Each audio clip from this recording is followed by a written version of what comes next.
Hyundai India 2023 से अपनी ज़्यादातर बजट के ऊपर वाले आने वाली गाड़ियों के अंदर भी CNG को इंट्रोड्यूस करने वाला है और अभी फाइनली क्रेटा का नाम इसके अंदर आ चुका है। धीरे धीरे वहाँ पे आपको वेन्यू भी देखने को मिलेगी। वेन्यू के अलावा और कई सारी ऐसी गाड़ियाँ भी देखने को मिलेगी जो आप शायद अभी तक तो एक्सपेक्ट नहीं कर रहे होंगे कि Hyundai इन सारी गाड़ियों के साथ में इनबिल्ट CNG को भी प्रोवाइड करवा दे। अब रिसेंटली हमने क्रेटा CNG को टेस्ट होते हुए देखा था इंडियन रोड्स के ऊपर। CNG की टेस्टिंग किट उस गाड़ी के ऊपर लगी हुई थी और फेसलिफ्ट के बिना वाली जो क्रेटा है उसके ऊपर टेस्टिंग हो रही थी, लेकिन अंदाज़ा सिर्फ यही है कि गाड़ी जब फेसलिफ्ट के साथ में इंट्रोड्यूस की जाएगी इंडिया में, उसके बाद उसके साथ में CNG को लाया जाएगा और वहाँ पे आपको क्रेटा CNG देखने को मिलने वाली है। हमने ऑलरेडी क्रेटा CNG के ऊपर वीडियो बना ली है, वो आपको हमारी प्लेलिस्ट के अंदर देखने को मिल जाएगा। अगर आप इंटरेस्टेड हो क्रेटा CNG के बारे में जानने में तो फिर आप वो वीडियो चेकआउट कर सकते हो। बाकी ये वीडियो के अंदर आपको ऐसे हम 4 रीजन्स बताने वाले हैं, जिन 4 रीजन्स के चलते आपको रुकना चाहिए नई वाली क्रेटा फेसलिफ्ट के लिए। अगर आपको CNG के लिए रुकने के लिए जो रीजन्स इंपॉर्टेंस है वो वगैरह चाहिए तो आप हमारे चैनल को सब्सक्राइब कर सकते हो, क्योंकि फ्यूचर में वो सारे वीडियोस भी आने वाले हैं और हर रोज़ ये सारे टॉपिक के ऊपर इस वीडियो के ऊपर इस चैनल के ऊपर ऐसे वीडियोज़ आते रहते हैं।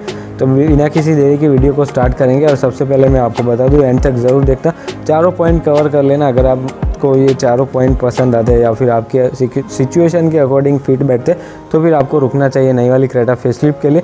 सबसे पहले फर्स्ट पॉइंट से शुरुआत करेंगे, वो हमारा होने वाला है वैल्यू फॉर मनी वेरिएंट्स की बात की जाए तो क्रेटा जब से लॉन्च हुई है तब से अगर आप इसके वेरिएंट्स को देखोगे तो आपको पता चलेगा कि ज़्यादातर वेरिएंट्स जो है जिनकी ज़्यादा सेल्स होती है वो अगर आप देखोगे तो वो ज़्यादा फीचर लोडेड होते हैं और plus value for money option भी वो प्रोवाइड करवाते हैं। लेकिन उसके अलावा जो लिस्ट सेलिंग वेरिएंट है जो ज़्यादा बिकते नहीं है वो सारे अगर आप देखोगे तो आपको शायद ऐसा लगेगा कि ये कुछ ज़्यादा ओवर प्राइस हो रखे हैं।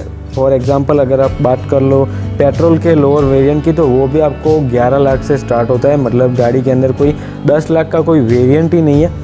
तो ये भी एक ऐसी गौर करने वाली चीज़ होती है जब भी गाड़ी का पेट्रोल का लोअर वेरिएंट को देखते हो, वो भी स्पेशली मैनुअल के साथ में, तो ये सारी चीज़ें कंसिडरेबल होती है। लेकिन जो फेसलिफ्ट आने वाली है उसके साथ में आपको अच्छे खासे वैल्यू फॉर मनी ऑप्शन देखने को मिल जाएंगे, क्योंकि Hyundai अभी कोई भी ऐसा कॉर्नर छोड़ना नहीं चाहेगी जिससे उसका कस्टमर इस गाड़ी से दूसरी गाड़ी के ऊपर शिफ्ट हो जाए, और इसी वजह से आपको तरह के नए वेरिएंट भी देखने को मिल सकते हैं। उसके अलावा वैल्यू फॉर मनी वेरिएंट के ताम झाम की भी पूरी जिम्मेदारी Hyundai के ऊपर है और वो लोग ऐसा करने भी वाले, क्योंकि जब प्रोडक्ट नया लॉन्च होता है तो कंपनी को भी उसके ऊपर ऐसा होता है कि अभी कस्टमर्स को ज़्यादा प्रोवाइड करवाए।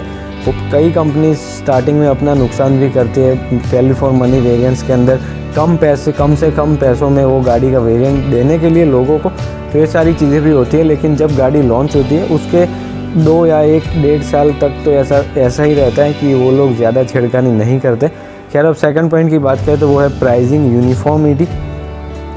यूनिफॉर्मिटी की बात की जाए तो Hyundai उसमें शायद बोल सकते हो आपकी किंग जैसी ही है, क्योंकि उन लोगों को वो मार्केट अच्छे से पता है। वो लोग जब भी अपनी गाड़ी को अपडेट करते हैं या फिर नया जनरेशन भी क्यों ना देते, उसके अलावा उनकी जो प्राइसिंग होती है वो अगर आप नोटिस करोगे तो आपको पता चलेगा कि प्राइसिंग में बहुत ज़्यादा डिफरेंस नहीं होता है। 2021 की जो क्रेटा लॉन्च हुई थी वो नई जनरेशन के साथ में जो अभी आ रखी है वो लॉन्च हुई थी, लेकिन उसके मुकाबले जो पहले वाली 2019-2020 तक जो क्रेटा आया करती थी उसकी और ये वाली अभी नई वाली जब लॉन्च हुई तब उस वक्त जो लॉन्च हुई उस वक्त जो प्राइसिंग थी वो अगर आप कंपेयर करोगे तो आपको पता चल जाएगा कि ज़्यादातर डिफरेंस नहीं होता है। और यही एक अच्छी साइन है गाड़ी के बारे में, क्योंकि प्राइसिंग के अंदर ऐसी यूनिफॉर्मिटी रखने के वजह से कई लोगों को पता होता है कि इस गाड़ी की प्राइसिंग ज़्यादा से ज़्यादा 1.5 लाख तक बढ़ने वाली है, उससे ज़्यादा नहीं बढ़ेगी। तो वो लोग ऐसे ही वेट करते हैं नई वाली अपडेट के लिए। तो ये भी एक गाड़ी के फेवर में जाता है, प्लस बेनिफिट तो दोनों ही पार्टीज़ का होता है। तो इस वजह से ये भी एक सोचने वाली बात होती है आपके लिए भी एज ए कस्टमर, क्योंकि आपको भी अच्छा पैकेज ओवरऑल गाड़ी के अंदर चाहिए होता है और प्राइसिंग वहाँ पे आपको कम से कम देनी पड़े ऐसा हर कोई सोचता है, और उसी प्राइसिंग के ऊपर आपको अच्छा खासा पैकेज गाड़ी का देखने को मिल जाए, ये हर किसी को एक्सपेक्टेड होता है। और ऐसा ही कुछ होने वाला है, क्योंकि जब फेसलिफ्ट आएगी तो उसके साथ में वैल्यू फॉर मनी वेरिएंट्स तो खैर ज़्यादा आने ही वाले हैं, लेकिन प्राइसिंग आपको कुछ ज़्यादा देखने को इंक्रीज़ हुई देखने को नहीं मिलेगी। हो सकता है 1 लाख तक बढ़ जाए अभी वाली के मुकाबले, 1-1.5 लाख तक वो उसकी प्राइसिंग बढ़ा सकते हैं, उससे ज़्यादा नहीं होगी। लेकिन उसके सामने आपको एडास वगैरह भी देने वाले, तो ये कुल मिला के अच्छा पैकेज होने वाला है। प्लस वेरिएंट ऑप्शन भी आपको थोड़े बहुत ऑप्शन ज़्यादा देखने को मिलने वाले हैं। तो ये सारी चीज़ें हैं कुल मिला के। बाकी खैर आप सोच सकते हो, आप हमें कमेंट में बताना कि आपको कैसे मैनेजमेंट लगता है Hyundai का अपने वेरिएंट्स के ऊपर। नेक्स्ट पॉइंट की बात करें तो वो है मार्केट वैल्यू, या फिर बात कर लो रीसेल वैल्यू के बारे में। मार्केट वैल्यू और रीसेल वैल्यू दोनों ही सेम ही माना जा सकता है, लेकिन मार्केट वैल्यू मैं इसलिए बोल रहा हूँ क्योंकि जो अगर आप मान लो अभी वाली गाड़ी को, अभी वाली क्रेटा को आप खरीदते हो और उसी के कंपेयर में आप खरीदते हो 2023 वाली नई क्रेटा, तो दोनों को अगर आप सेम टाइम बाद, मतलब दोनों के ही 4 साल होने के बाद अगर आप उनको मार्केट के अंदर बेचने जाओगे तो ऑब्वियसली आपको भी पता है कि कौन सी गाड़ी ज़्यादा रीसेल आपको प्रोवाइड करवाएगी, प्लस कौन सी गाड़ी को ख़रीदने के लिए ज़्यादा लोग एक्साइटेड होंगे। मतलब कि ज़्यादा भीड़ आपकी नई वाली के ऊपर ही होने वाली है, क्योंकि जो अभी वाली जो आपने ली होगी वो ऑलरेडी डिसकंटिन्यू हो चुकी होगी 2023 में। तो इस वजह से आपकी रीसेल वैल्यू या फिर मार्केट वैल्यू तो ऑलरेडी डाउन ही होने वाली है। तो इस वजह से अगर आपके अंदर पेशेंस है या फिर थोड़े बहुत महीने आप इंतज़ार कर सकते हो तो फिर आपको रुकना ही चाहिए नई वाली क्रेटा फेसलिफ्ट के लिए। तो ये सारी चीज़ें फेवर में जाती है कि आपको कौन से रीसेल वैल्यू के बारे में जो सोचना है या फिर नहीं। लास्ट पॉइंट की बात करें तो वो है डिज़ाइन कैरेक्टरिस्टिक। डिज़ाइन की बात की जाए तो कई लोग ऐसे होते हैं जिनको गाड़ी की डिज़ाइन के ऊपर ही, मतलब वो पर्टिकुलर डिज़ाइन की वजह से ही गाड़ी को ख़रीदते हैं, और ऐसे लोगों के लिए पॉइंट इंपॉर्टेंट भी होता है, क्योंकि अगर डिज़ाइन की बात की जाए तो 2021 वाली जो अभी वाली क्रेटा आ रखी है वो तो डिसकंटिन्यू होने वाली है नई वाली के आने के बाद, लेकिन जो नई वाली के साथ में जो डिज़ाइन आपको मिलने वाली है वो आपको फ्रेश देखने को मिलेगी, जो मार्केट में ऑलरेडी अभी किसी के पास नहीं है। मतलब नया अवतार गाड़ी का, और वो आपको मार्केट के अंदर अभी तक तो कहीं पे भी नहीं देखने को मिल रहा, plus fresh design, updated Creta.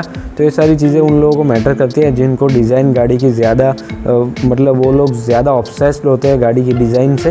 तो ये इन लोगों के लिए आप हमें कमेंट में बताना आपको कैसी डिज़ाइन पसंद है। अभी वाली की क्रेटा की डिज़ाइन आपको ज़्यादा पसंद है या फिर आपको पसंद है वेट करना नई वाली क्रेटा फेसलिफ्ट के लिए, जो कि ट्यूसो वगैरह की ग्रिल के साथ में आ जाने वाली है।